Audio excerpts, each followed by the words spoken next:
was somebody I saw yesterday. Oh, Edin Terzic, Archie's other mate.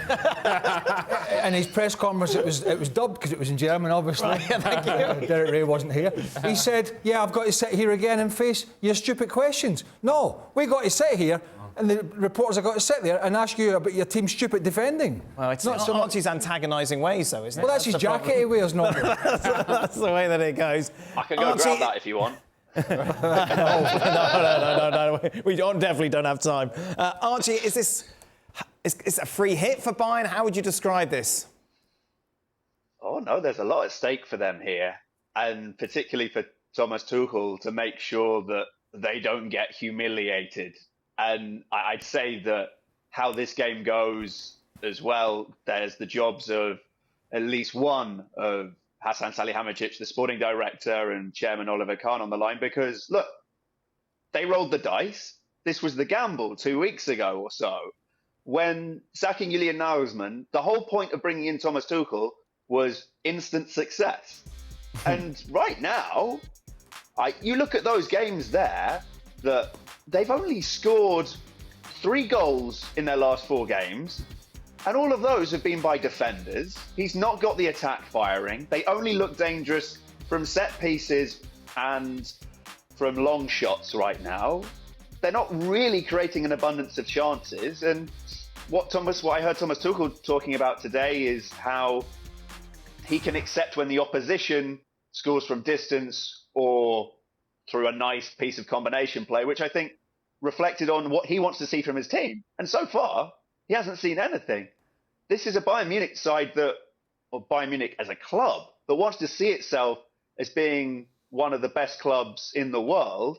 And look, if you look back since Bayern won the Champions League, how many teams have consistently made the last 8?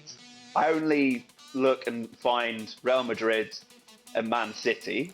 Apart from that, no other team has done that. But at the same time, it feels like Bayern Munich, particularly from a German point of view, are losing their grip at the top of European football's top table. So it's very important that they put out a statement tomorrow, or else that grip is going to slip further. Go back to that point that Archie made there about his tenure so far, which has been very limited. And the fact that they haven't looked a huge threat and the attacking players haven't been scoring, dare I say it, that's kind of what was the problem, or part of the problem at Chelsea for him.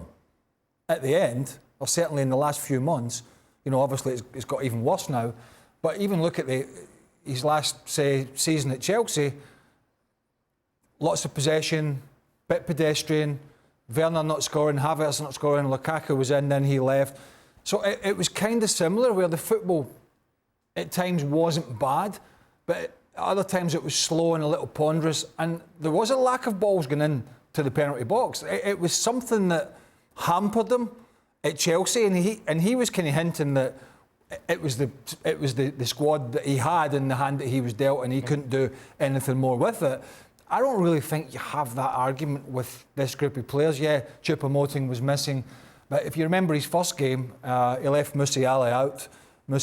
He left him out, which I thought was a little surprise.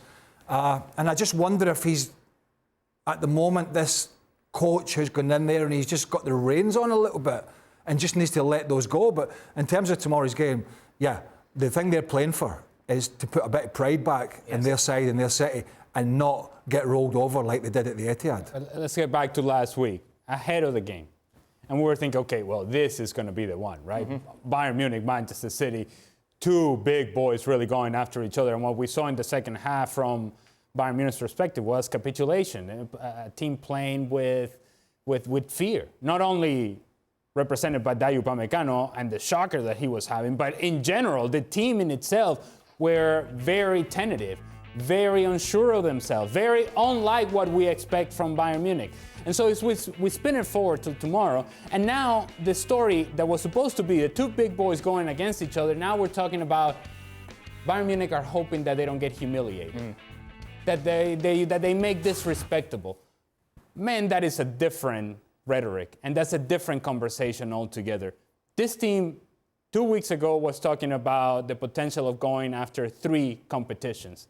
And now, where we are, realistically, out of the Pokal, realistically, potentially out of the Champions League, and Bundesliga barely hanging on because Borussia Dortmund can't get out of their own way.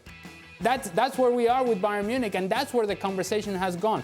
It was supposed to compete for 3 titles, now barely competing for 1, and that's barely hanging on. Archie, you're in Munich today. Any suggestions that both Mane and Sané will start?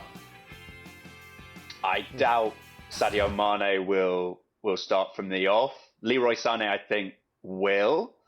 And just to come back to a point that Craig was making, you say that the squad is there for him. That's not the vibe in Munich. The vibe in Munich is that there needs to be changes made to the way that this squad is structured. And Sadio Mane is part of that problem because there's not really a position for him in the way that Bayern have traditionally played. Julian Nagelsmann was more flexible, but I think one of the reasons why Thomas Tuchel came in, was to get back to the 4-2-3-1, 4-3-3 ideals that they want to see at the club. So I think Thomas Tuchel says that the whole Sadio Mane, Leroy Sané fight affair, that's closed, that's resolved now. I see Sané starting. I see Upamecano being dropped. I could hear him being critical of him during the game on Saturday against Hoffenheim as well, adding to what happened in Manchester as well. And I think Upamecano has been one of the players who's been unsettled actually by this whole coaching change, because he was having a wonderful season under Julian Nagelsmann and seemed to know exactly what his role was. And I think that's changed a bit under Thomas Tuchel. And he's one of these players who's, been thrown off kilter a bit. What's going on in defensive midfield at Bayern as well is a big question for the future. Whether Joshua Kimmich is too attacking, which I think he is, and Leon Goretzka, is he playing well enough? Has Ryan Gravenberch been denied a chance of playing in midfield so far this season? He's barely got a sniff. So there's lots of positions there which are up for grabs and I think are going to be coming under consideration this summer. Serge Gnabry is another one. He's been having a very inconsistent season as well. Too many underperforming players right now, and it's all those factors which make me think a comeback is very difficult to see. As always, Frank gets the last word. No,